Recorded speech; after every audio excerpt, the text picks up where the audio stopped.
if you remember the example that I gave you, I said that if somebody wants uh, to come and set an industry up, a manufacturing unit up in a particular territory in India, then they look for the existence of an ecosystem. Okay, the ecosystem is that which tells you that, if I'm going to manufacture a particular product, all the things that are necessary for me to put into that product, uh, which will be manufactured by ancillary units, uh, are available in that place.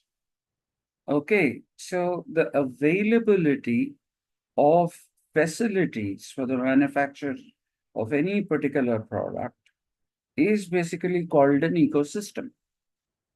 Okay, and at one time there was another word which was fairly popular, and that particular word was uh, silos, SYLOS. Okay, now a silo typically is where what you'll find in a granary. Okay, when you have uh, in agriculture, when you have reaped the harvest, you put different things in different bags uh, called silos, so that the movement of those different things to whatever destinations that they are supposed to go will be easy. Okay. So if you want something, a particular part of your crop, if you want to send that to a place X, then you don't have to search through various different things and put it again. So you separate right at the time of the harvest, you separate things and put them in silos so that they can be sent to wherever they need to be. Now, while the world has accepted the idea of an ecosystem, they have accepted the idea of the language, that is, of an ecosystem. They have not actually, uh, agreed to this language of silos. Okay, uh, because at one time, when people were using the word rather regularly, uh, companies, especially the software types, found that they had to cut across various barriers. They had to cut across different, uh, you know, uh, computing languages. They had to cut across use of certain kind of technologies.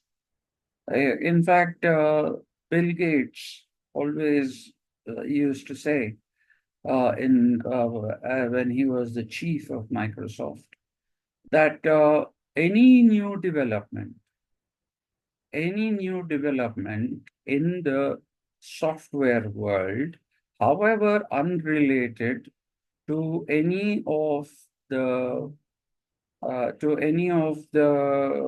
what do we say uh, products that Microsoft already had, people had to work with those technologies and try to integrate them into the creation of newer versions of Microsoft products. Okay, so the software industry as such didn't like the use of this thing called silos. Okay, they said you can't sit and work in silos. So while at one time they were quite happy, not one time, they right from the beginning, people have been quite happy about using the expression ecosystem. They have been rejecting silos, so much so that nobody uses the word silos anymore in any industries, not just in the software industry, but in any industry. Okay, so that has gone back to its roots, which is agrarian. So it's gone back to the granaries, which is where they have silos. So when we are talking about an ecosystem, then what we are saying is the presence of the things that are needed in order to set up a particular industry in a particular area. Okay, now uh, we have competed, we meaning Hyderabad, has competed quite strongly with uh, Bangalore when it comes to the software industry, even though Bangalore is still ahead of Hyderabad, but Hyderabad is closing in on Bangalore. Uh, but Hyderabad has failed in getting any kind of manufacturing uh, units except pharmaceuticals. Well, that is they have been there for ages and they continue to be there. New ones are coming. So anyway, so what we are looking at is the this thing of uh, you know uh, the adoption of the idea of an ecosystem. Okay, I don't know if you've been reading the newspapers. Uh, the Telangana government approached Hyundai and asked them to set up a manufacturing plant here in Telangana. Okay. Now, uh, Hyundai has manufacturing facilities in Tamil Nadu.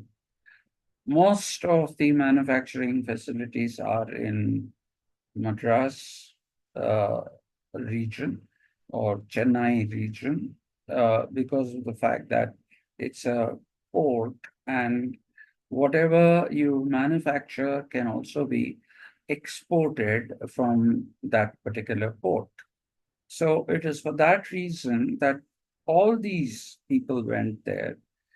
Kia went to Anantapur because just 80 kilometers from where it is, there is the Krishnapatnam port.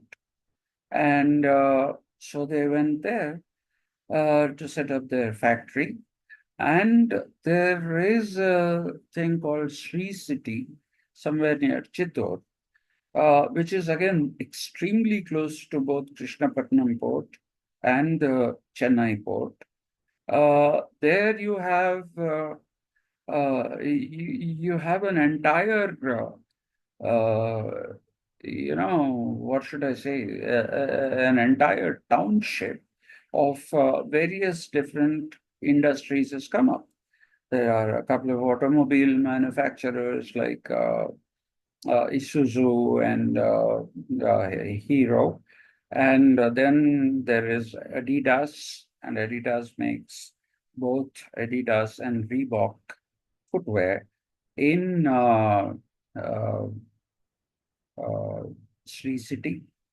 Okay, and there are a lot of other manufacturing units there, which are in the heavy industry sector, where you have steel and iron. So therefore, you find that people found an ecosystem in Sri City. So they set up industry there. They found industry, the industries found an ecosystem in near Chennai, in places like Sri Perambadur, Maramalai Nagar, and all that. And that is why you have a whole load of factories uh, there. And Bangalore uh, itself is not doing very badly in terms of what should we say? It's not doing very badly in terms of the manufacturing sector, because in Bangalore you have, or nearby around Bangalore, in places like Narsapura, Bidadi, Mysore, Hosur, in all these particular areas, you will find that there are a number of manufacturing units there. Most of them are multinationals, and therefore there is the creation of jobs. So we've been able to try and compete we did with a little bit of success in as far as Hyderabad is concerned, only in the software sector. We did not do very well. We have done zilch, actually, if you have to ask. We've done zilch in terms of uh, there being a manufacturing sector, because there is no ecosystem here. So, under these circumstances, when the chief minister asked Hyundai, and he specifically asked Hyundai because their R&D, software R&D, most of the cars nowadays are basically microwave ovens and mixies and all those. They use the same technology there. So they have an R&D presence in Hyderabad. So what the chief minister asked for was, why don't you set up a manufacturing plant here? Now, there is a place called Zahirabad, which is a few uh, kilometers, not a few, about 80, 90 kilometers away from Hyderabad. And in Zahirabad, there is an old plant that belongs to the Mahindras, where they manufacture different kinds of vehicles and other contraptions. Okay, so there is a fledgling ecosystem for a manufacturer there.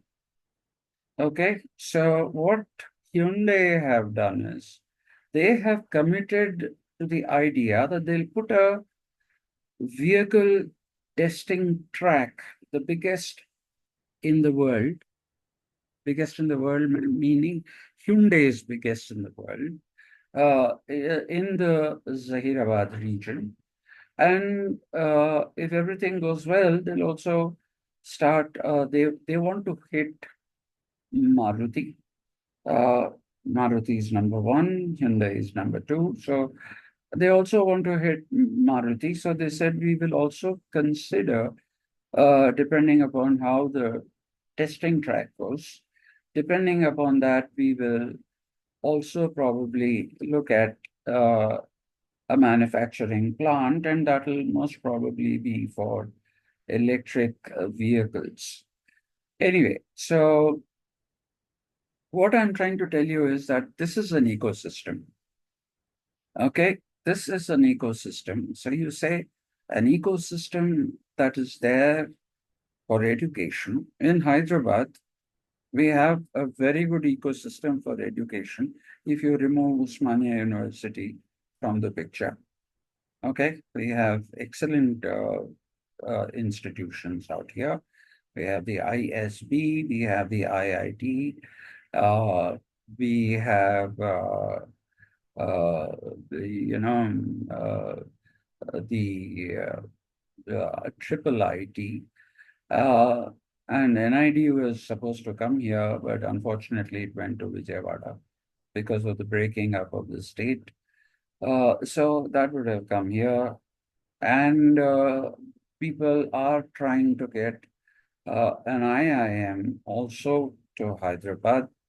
But apart from that, Hyderabad has a pretty good agricultural university, specialized university.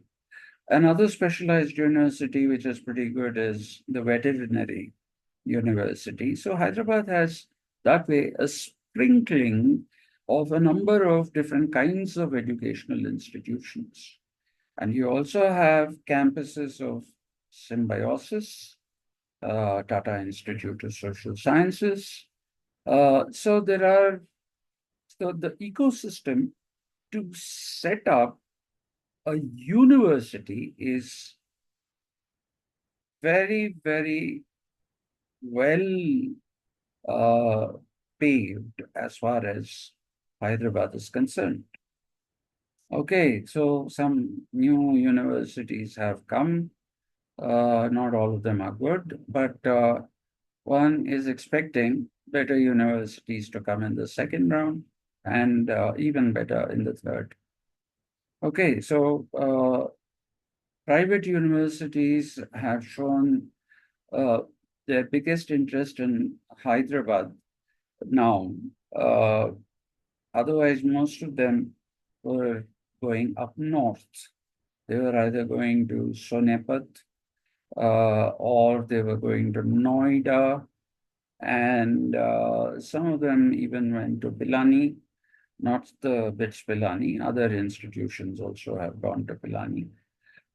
So people have been going up north, whereas there has been very little activity down south, though two universities have come up in Bangalore, but they are not, Bangalore is not considered competition for Hyderabad as far as the ecosystem for universities is concerned. And apart from that, Hyderabad, or rather between Telangana and Andhra Pradesh, there is the maximum number of engineering colleges. So that is again a certain kind of an ecosystem, even if some of them are bad, some of them are pretty good. So you'll find a sprinkling of everything.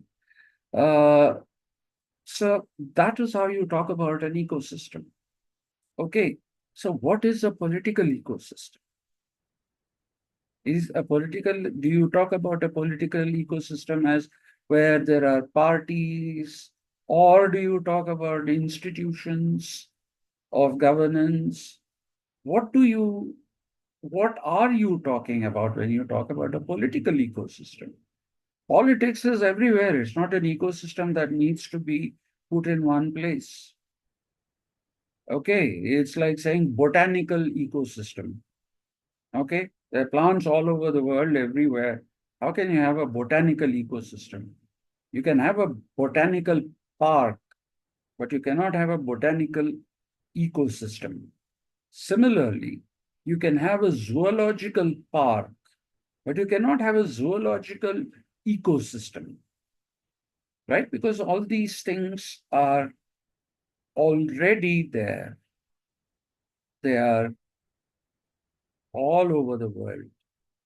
So you can't say, I'll create an ecosystem and put them there. All right, so politics is everywhere. Since I just came out of a uh, meeting of very big shots, I saw politics at its best.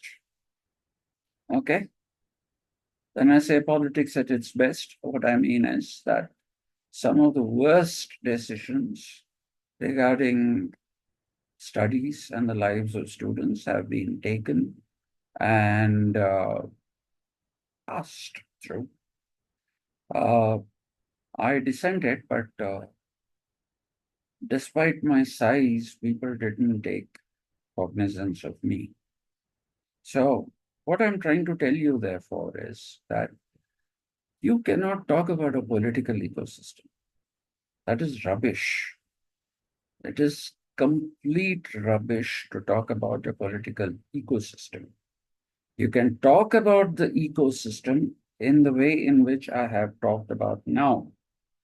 And if you want, in these, you can once again bring ecology into it.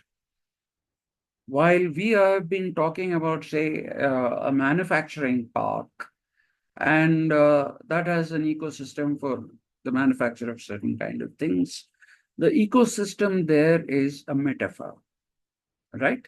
But you can also talk about ecology in that ecosystem. Okay. You'll say it's not enough if you build a plant. Please make it environment friendly, which means try and not pollute the environment totally. Cut down on emissions as much as you can. And in order to get that kind of a thing going, plant trees. Okay. And in order to stop depending upon rainfall come in some area, and that rain coming to you being brought by pipes and all that. If you also do rainwater harvesting, okay, rainwater harvesting has proved to be a pretty good thing actually in Telangana. Okay, one of the good things that the BRS government did here was rainwater harvesting. The Kaleshwaram project was rainwater harvesting. Then there was Mission Bhagirath. It had its teething problems, but ultimately rainwater harvesting has happened pretty well in this state. And you see the greening, the Haritaharam program that was taken, the greening has taken a good shape. Because, like I was trying to tell you, one of my friends who was flying in said, the last time I flew into Hyderabad, uh, when coming down to land, it all was, just dry land with a hut here, a hut there. But now I see that it is completely green and you can barely look through that green cover, look down in beyond the green cover. So the greening has had a good effect. Okay, so you can say you can have the ecological transformation of various areas which have hitherto been either neglected or have been deliberately ruined. Okay, so those kind of areas, if you can once again make them green, make them good, then that is a good thing to do. So you can say in any ecosystem, in any ecosystem, if you are able to save water, if you are able to harvest water, if you are able to manufacture products without using too much electricity, because electricity, like I told you, uh, is a very, very polluting thing because it comes from coal mines. Okay, so people will say rely on alternative sources. And there, we have the advantage of being one of the hottest regions in the country during the summer. So, Kiran Kumar Reddy, the last chief minister of the undivided Andhra Pradesh, actually came up with a brilliant idea. He said, we will incentivize those people who put solar panels on their rooftops and use them for the generation of electricity. He said, you can draw your own electricity from that. And you can also, if you're, generating more electricity than you can use, you can synchronize it with the state grid. Okay, you can synchronize it with the state grid locally. It was actually a wonderful idea. Okay, because just imagine you're feeling so hot uh, in the summer that you want to run the AC. So when you run the AC, again, you're drawing electricity from coal mines, and that is furthering pollution. But if you say that I will use the heat on my own rooftop and I will use that heat in order to run something that will bring me cool air, I think that's a great idea. Since we are a tropical country, we don't have to worry about sunshine, sunlight ever. In the Northeast, uh, there has to be a little bit of worry about sunlight. It's not there like in the plains and the Deccan Plateau. Okay, the Northeast is slightly more temperate. So you don't have high temperatures there. You have pretty good rainfall. So it's a hilly region. But the rest of India is potentially a great place to generate solar electricity. Now, look at our wonderful Nitin Gadkari, who's the Minister of Roads. He says he'll incentivize people buying non-polluting vehicles like those which run on electric batteries. But these are going to draw power from, even forgetting the fact that uh, the battery itself is polluting. Okay, but it'll at least, even if you forget that and say, where is the power coming from? It is coming from an open cast coal mine.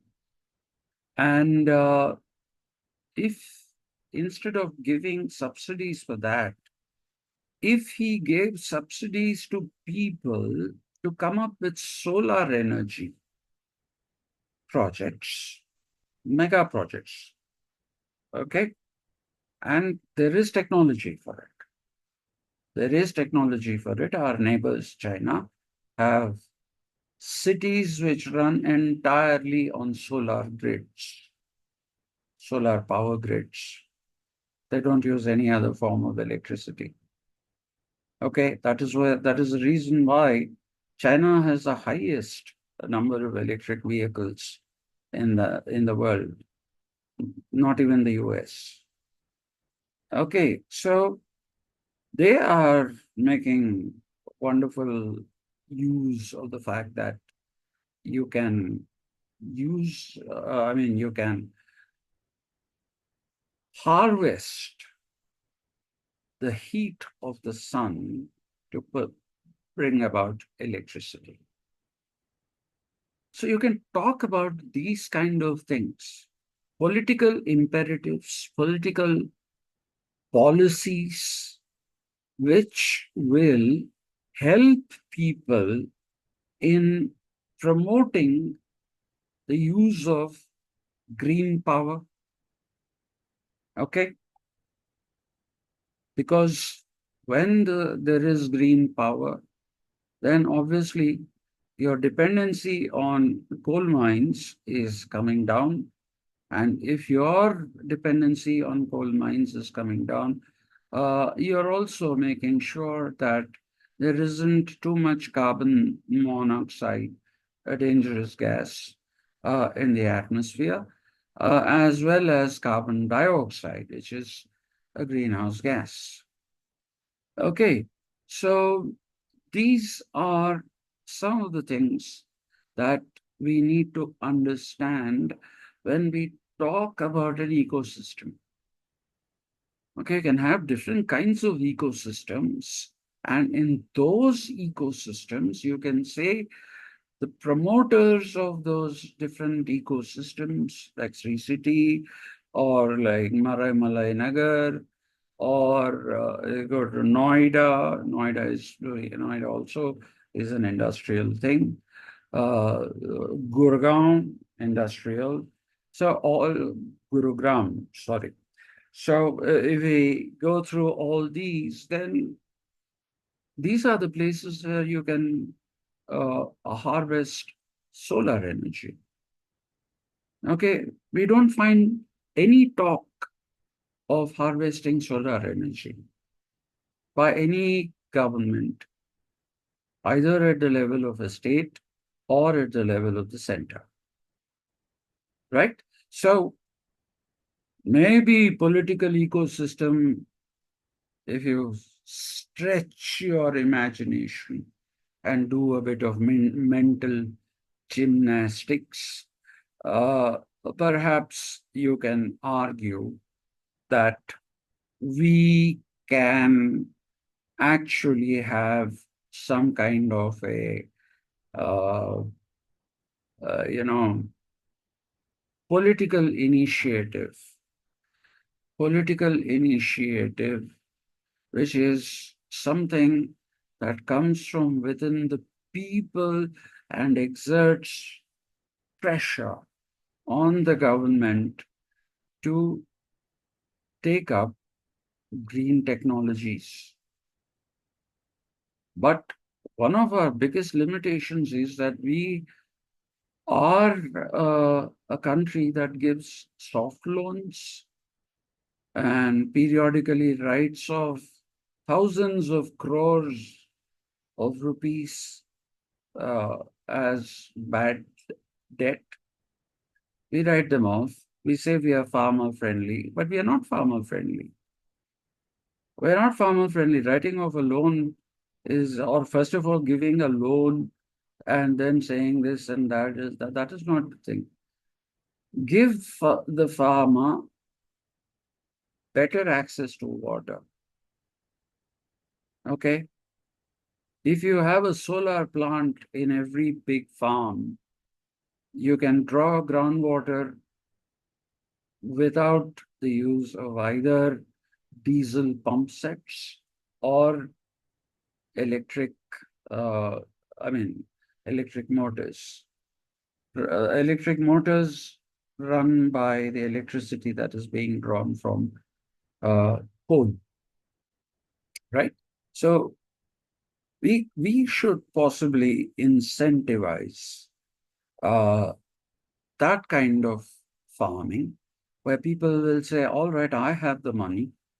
And maybe if you are a big farmer and there are small land holdings around you, you can also share whatever you are getting from your solar energy with those people. And in that way, we could have the greening of agriculture. Okay. Further greening, let me say, agriculture is green, right? And so, uh, my argument, therefore, is that it is a bit puerile, to talk about a political ecosystem because there is no such thing. And later on, we also have to talk about environmentalism and ecologism. I told you that ecologism is something um, that is not really seen uh, as an ism. It's not a Marxism. Uh, it's not dealing with a specific aspect of something and trying to become larger than the premise. Ecology is all around us. So there's no ecologism. You say eco warriors. Yeah, that makes sense. Where Sundarlal Bahugana's Chipko movement, where people, in order to uh, avoid deforestation, went and hugged trees so that people wouldn't cut the trees down. So Sundarlal Bahugana's Chipko movement was at that time when there was no precedent of any kind. It was a success. Okay, so there's no reason why it should not become a success now, because more and more people are nowadays aware of the problems that pertain to the ecology. Okay, there are constraints, but we could easily overcome the uh, what should I say? Overcome the constraints with a lot of effort, and we could go green. Now, if you really want to know what is it that I can write under political ecosystem, I'd say political ecology is actually the title of that unit. I'd say you can write about how uh, there should be cooperation and not dictation of what the lesser developed countries and developing countries and developed countries like China and India, the new developed countries, how these can uh, face the challenge of what the West says. See, the West has a dictatorial sense of uh, thinking. Okay, it comes very natural for them, and that is because of colonialism. During colonialism, they dictated things, and things ran that way. With your permission, this is only Pepsi, not some alcoholic beverage, and I had to slur on beverage. Yeah. All right. So if we can uh, basically uh, talk about an equal partnership, for all countries in setting up the developmental agenda, which involves the maximum possible protection of the ecology in these different places of the world. Okay, like China We say a lot of things like we don't know what is happening in China, which is true. We don't know what is happening inside China. By that, we don't mean that they're having genocides and they're killing their own people. No, I'm not talking about that. We don't exactly know how China is administered. But this whole idea of SEZs, special economic zones, is a Chinese idea which we have borrowed. Uh, so if you can borrow those kind of ideas, why can't, instead of posturing at Galwan and at some other place uh, in the Arunachal Pradesh area, instead of posturing and hitting out at each other, call a truce and say, listen, we'll talk about the border, we'll talk about who owns which territory later on. We can say, for the time being, let it be status quo, which is line of actual control. Let's stick to the line of actual control. Let us not make any misdemeanors in that particular area, and collaborate on technology that can be useful both to India and China, because please remember, we have very similar weather. We have hot weather, we have cold weather, we have all kinds of similarities. And if we can pull together, then the technology sharing itself will make China and India economically far more powerful.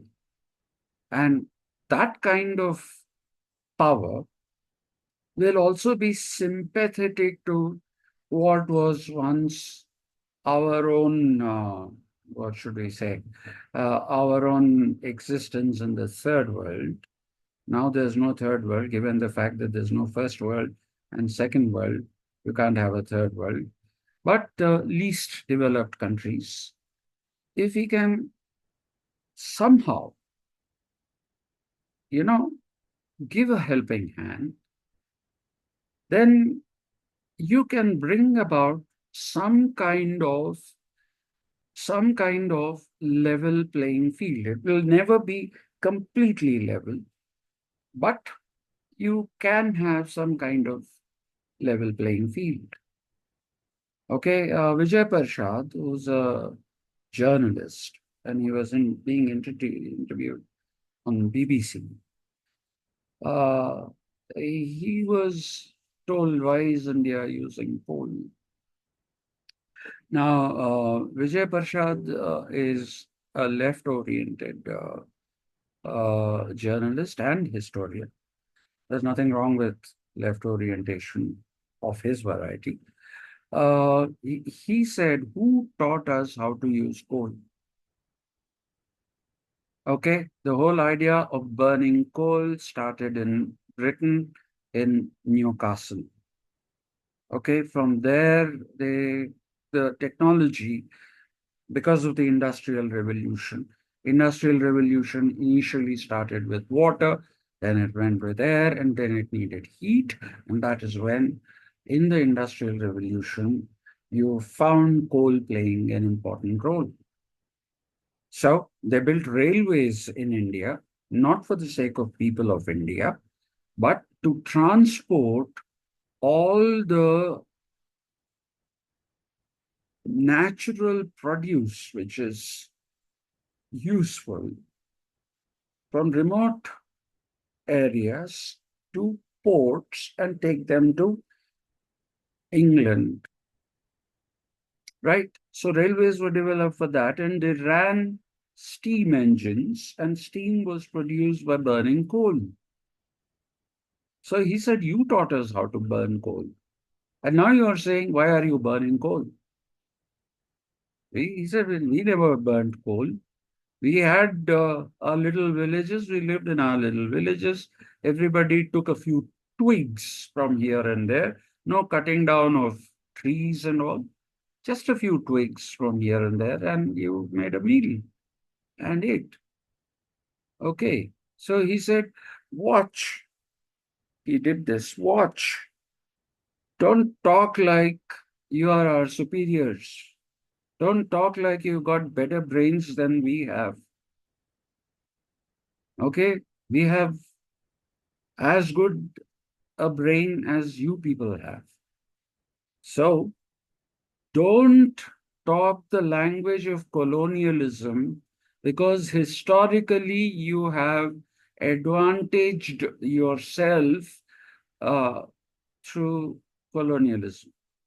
So even though we say colonialism is dead, it is as an attitude not dead.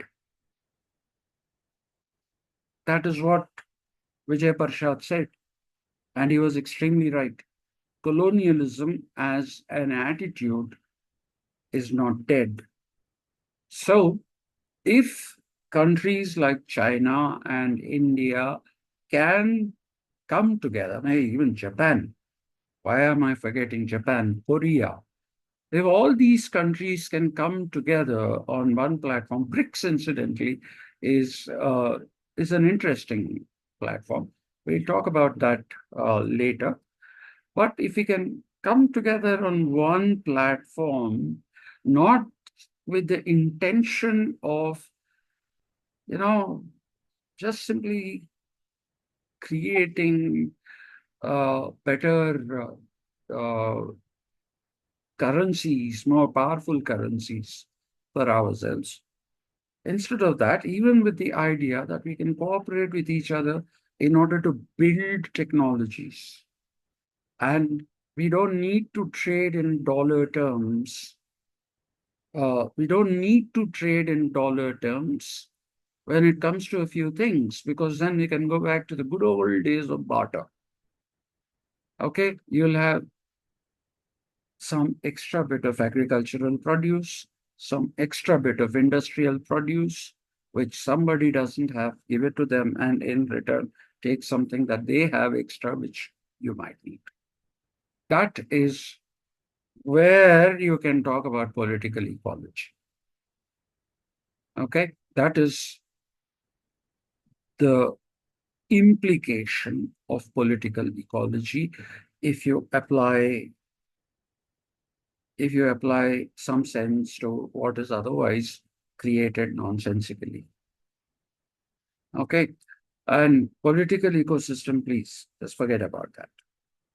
So tomorrow when we meet, we'll pick up environmentalism.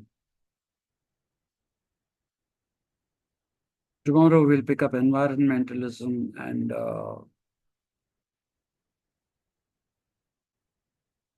my God, why are these things popping up and killing me? Yeah. So we'll talk about environmentalism, ecologism, which will be a continuation of this debate. Tomorrow we'll introduce the element of sovereignty, but come what may, tomorrow we'll finish off the first unit. Okay. I'm very sorry about the confusion that I have created today. Uh, it won't happen again, hopefully. I've been under a lot of pressure because of my own health and sitting in that dean's chair. Okay. Uh, all right then. So I'll see you tomorrow, hopefully. Shirley and VS. Shirley says yes, Prof, and I get a thumbs up from VS. All right. So also tell the others. Please tell Lavanya that I definitely will go and settle in OBP and teach her whatever I want to teach her if she doesn't come to classes here. Tell Lavanya that. All right then. Thank you very much. See you Thank you, sir. 5:30. Thank Yes, you. sir. Thank you, sir. Thank you, sir. Thank you.